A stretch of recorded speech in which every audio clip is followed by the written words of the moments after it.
Baik, hari ini kita kembali ketemu dengan saya, Associate Professor Dr. Cemin Ginting SIMMKN.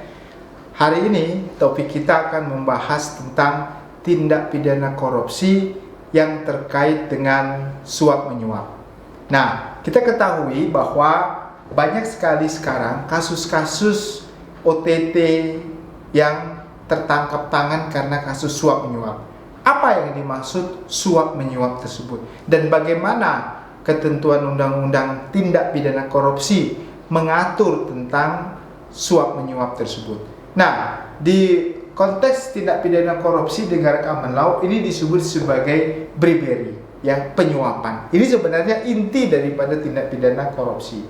Nah, kita lihat di undang-undang kita bagaimana mengatur tentang suap menyuap. Saudara, ketentuan suap menyuap itu ada dalam KUH pidana. Ya, kita ketahui ada pasal-pasal 419, 209 ya terkait dengan tindak pidana yang dilakukan oleh pejabat negara atau yang disebut sebagai pejabat atau penyelenggara negara atau aktener. Ya, kita lihat. Nah, suap menyuap atau disebut sebagai omkopen. Omkopen itu terdiri dari pasal 5, pasal 6, pasal 11, pasal 12 huruf A, B, C, dan D, dan juga pasal 13. Kita akan membahas khusus nanti di pasal 5, pasal 12, pasal 11, dan pasal 13. Nah, kita melihat apa yang dimaksud dengan suap menyuap.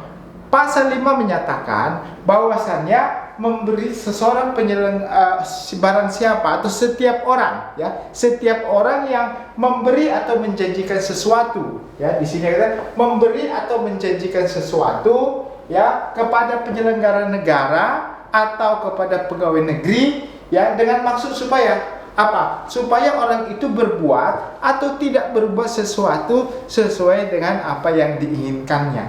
Nah, kalau orang memberi sesuatu dengan maksud apa? Dengan maksud untuk, ya, supaya orang tersebut melakukan perbuatan seperti apa yang diinginkan oleh yang memberi tersebut atau tidak melakukan suatu perbuatan. Yang diberikan itu apa? Yang diberikan itu adalah barang sesuatu atau janji. Jadi kita lihat di pasal 5 ayat 1 huruf A, ini pemberi. Jadi pemberinya adalah orang yang aktif untuk memberikan sesuatu supaya penyelenggara negara tersebut atau disebut pegawai negeri sipilnya itu yang melakukan sesuatu yang diinginkannya yang bertentangan dengan kewajibannya atau tidak melakukan sesuatu yang bertentangan dengan kewajiban orang tersebut. Nah, orang tersebut, penyelenggara negara tersebut juga dapat disebut sebagai penerima. Ya, di pasal 5 ayat 2. Jadi pasal 5 ayat 1, pemberinya memberikan secara aktif untuk memberikan suap, penerimanya dikenakan pasal 5 ayat 2. Nah, pasal ini saya sebut sebagai pasal blending. Kenapa pasal blending? Karena harus dua-duanya dijadikan tersangka dan terdakwa. Ya, satu penerima, satu pemberi. Jadi pemberi dan penerima itu dua-duanya harus dinyatakan sebagai suatu ditemukan, tidak boleh tidak ada kalau ingin menggunakan pasal 5 tersebut. Nah, apa bedanya pasal 5 ayat 1 huruf A dan ayat 1 huruf B? Kalau di ayat 1 huruf A itu menyatakan dia memberi atau menjanjikan. Jadi dia tidak perlu setelah memberikan sesuatu baru pekerjaannya dilakukan. Bisa saja dia memberi itu cuma janji. Jadi janji dulu, baru nanti setelah janji itu dilaksanakan, apakah pekerjaan pegawai negeri sipil yang bertentangan tadi dilaksanakan, baru janji itu diberi. Nah, tapi kalau di pasal 5 ayat 1 huruf B, itu setelah perbuatan penyelenggara itu dilakukan. Jadi bedanya antara pasal 5 ayat 1 huruf A dengan B adalah kalau A sebelum melakukan diberikan janji, setelah dia melakukan perbuatannya baru dapat dikasih janji sesuatu barang. Tapi kalau yang B, dia memberikan itu setelah dia melakukan sesuatu perbuatan baru dia memberikan sesuatu. Nah, kalau apa kaitannya? Kalau tadi pasal 5 ayat 1 huruf A itu kaitannya dengan pasal 12A juga. Jadi penerima ini bisa dikenakan dua pasal. yang blending tadi. Pasal 5 ayat 2 karena sebagai penerima, pemberinya pasal 5 ayat 1 huruf A. Selain itu bisa dikenakan pasal 12A.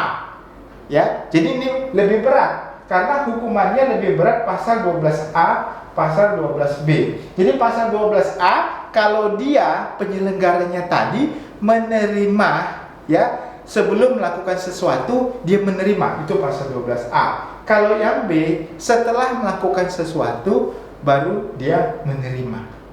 Ya. Nah, kalau konteks begitu, bisa nggak Pak contohnya kita bilang nggak ditemukan siapa pemberinya. Kalau nggak ditemukan siapa pemberinya, hanya penerimanya saja yang diketahui, ya, sampai nggak bisa ditemukan ini, dia bisa berdiri sendiri juga pasal 12A ini, ya, sampai nanti ditemukan. Tapi kalau pakai pasal 5 ayat 2 nggak boleh.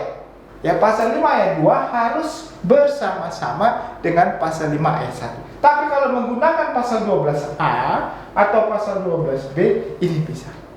Ya, karena pasal 12A itu menyatakan bahwa dia mengira menerima hadiah janji itu sesuatu yang menggerakkan dirinya. Jadi dia sebenarnya sangat insaf, sangat mengerti, sangat yakin bahwasanya pemberian itu fungsinya untuk menggerakkan dirinya. Jadi apa yang dilakukannya ini, dia menyadari kalau dia melakukan suatu perbuatan karena dia menerima sesuatu. Apakah setelah melakukan perbuatan itu pasal 12B atau sebelum melakukan perbuatan itu pasal 12A.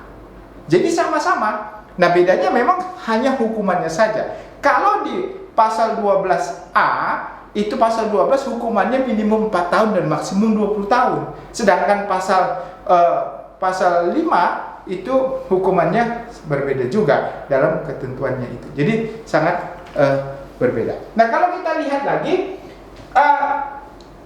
suap menyuap juga ada di pasal 13. Nah, apa itu pasal 13?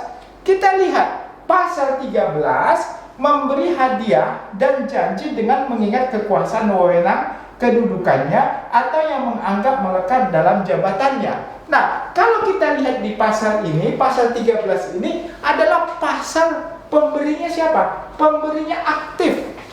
Ya. Walaupun orang yang diberikan tersebut, pasal 13 itu yang diberikan itu orang pemberinya mengira kalau orang itu sebenarnya memiliki kedudukan dan kemampuan untuk melakukan sesuatu seperti apa yang diharapkan. Jadi pasal 13 ini adalah pemberinya yang aktif. Dia mengira dia bisa melakukan apa yang diinginkannya. Apakah dia bisa melakukan? Tidak menjadi masalah. Ya, jadi kalau orang tersebut hanya mengira saja kalau dia bisa melakukan, dia kasih uang, maka orang yang memberi itu bisa dikatakan sebagai pemberi suap. Sedangkan yang penerimanya adalah pasal 11.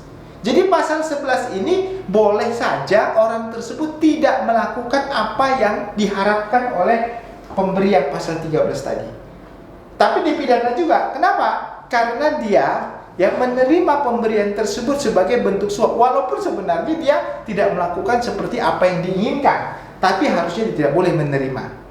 Ya, jadi karena pasal 13 ini dia mengira kalau orang itu memang mempunyai kemampuan untuk melakukan sesuatu apa yang diharapkan oleh pemberi. Ternyata dia tidak memiliki kewenangan, bahkan tidak melakukan, tapi dia menerima juga. Nah, pasal 13 ini dan pasal 11 ini bisa berdiri sendiri. Artinya apa? Kalau orang dikenakan contohnya pasal berlapis ya, dikenakan pasal 5 sebagai pemberi, lalu contoh pasal 13. Maka pasal 5 ini wajib hukumnya harus ada penerimanya. Tapi kalau pasal 13 tidak perlu.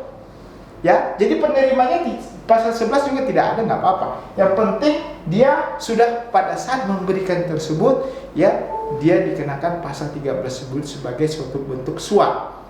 Dan penerima juga pasal 11 dia bisa dikenakan pasal 11 walaupun tidak diketemukan pasal 13 ini. Jadi tidak tahu siapa pemberinya, tetapi dia menerima.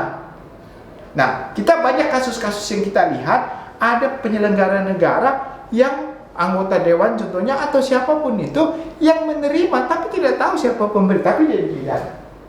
Ya. Nah, pembidanaan terhadap orang yang menerima yang tidak diketahui siapa pemberinya bisa masuk ke pasal 11. Ya, dia melakukan atau tidak melakukan segala sesuatu berdasarkan pasal 11 ini.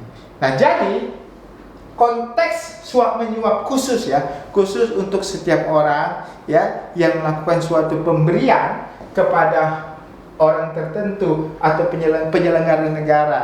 Ya, pemberian kepada penyelenggara negara atau PNS yang terkait dengan pasal 5 ya ayat 1 huruf A, ini pemberian sebelum dilakukan. Jadi dia memberikan janji aja itu dapat dipidana ya. Kalau orang hanya menjanjikan sesuatu lalu dia melakukan apa yang dilakukannya, penerimanya tadi melakukan apa yang menerimanya lakukan ya, ini dia diberikan janji sebelum melakukan. Kalau pasal 5 ayat 1 huruf B ini setelah dia melakukan. Tapi penggunaan pasal 5 ini harus penerima dan pemberinya itu blending.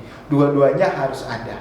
Kalau ingin menerapkan pasal yang lebih berat terhadap penerima, bisa dimasukkan pasal 12A dan pasal 12B. 12A tadi sama identik dengan pasal 5 ayat 1 huruf A, sedangkan pasal 12B identik dengan penerima dari pasal 5 ayat 1 huruf B. Nah, ini. Nah, kalau pasal 13 ini orang cuma mengira kalau dia mampu melakukannya, ya, dia mengira apakah dia itu memberikan itu, dia mengira bahwasanya itu dia bisa atau tidak bisa, tetap dia sebagai orang yang pemberi. Sedangkan penerimanya pasal 11 bisa berdiri sendiri. Jadi pasal 13 bisa berdiri sendiri, tidak perlu diketahui bersama-sama dengan penerima. Pasal 11 juga bisa berdiri sendiri, tidak diketahui siapa pemberinya. Nah, inilah pasal suap menyuap yang terkait dengan setiap orang yang melakukan, yang sering dilakukan hal tersebut. Nah, kalau kita lihat, Pak, sebenarnya apa yang kaitannya ini dengan pemberian-pemberian yang lain? Nah, nanti kita akan bahas terkait dengan hakim dan advokat dan pasal suap menyuap dan juga pasal tentang gratifikasi. Nah, itu pasal yang berbeda nantinya. Nah, kalau kita lihat pasal ini, ya, kalau kita lihat kasus-kasus yang terjadi, Pak, apakah kasus-kasus terjadi ada pemberinya tetapi penerimanya tidak diketahui, gitu. Penerimanya bisa nggak begitu? Bisa jadi, ya, ada orang pemberi tapi penerimanya tidak, atau penerimanya ada, pemberinya tidak diketahui. Yang paling banyak begitu, penerimanya ada tetapi pemberinya sampai pada kasus ini. Seharusnya, ya menurut saya, dalam konteks pemberian suatu suap menyuap, harusnya antara pemberi dan penerima harus diketahui. Ya, pemberi dan penerima harus diketahui. Walaupun kita diketahui ada beberapa kasus memang kita lihat ada penerimanya tapi pemberinya tidak pernah diketahui di mana keberadaannya. Berarti dari sisi itu dia melanggar sumpah jabatannya. Karena setiap pegawai negeri sipil atau penyelenggara negara tidak boleh menerima apapun terkait dengan tugas dan kewenangannya di luar dari apa yang sudah diberikan negara secara resmi. Nah, pemberian penerimaan itu nanti akan kita bahas dalam tahapan mengenai gratifikasi. Nah, dia boleh. Tapi dalam konteks pasal 11, dia bisa dikenakan pasal 11. Kenapa? Karena dia menerima suatu janji yang diketahui penerimaan tersebut akan menggerakkan dia untuk melakukan atau tidak melakukan suatu perbuatan sehubungan dengan jabatan yang dimilikinya. Dengan demikian, pasal 11 ini bisa berdiri sendiri, pasal 13 juga bisa berdiri sendiri. Nah, inilah hari ini kita bicara tentang suap menyuap, kasus-kasus yang akan banyak sekali terjadi, dan kita nanti akan membahas lebih lanjut pada sesi yang berikutnya terkait dengan gratifikasi dan suap menyuap terhadap hakim dan advokat. Kiranya ini bermanfaat bagi kita pelajaran suap menyuap dalam tindak pidana korupsi.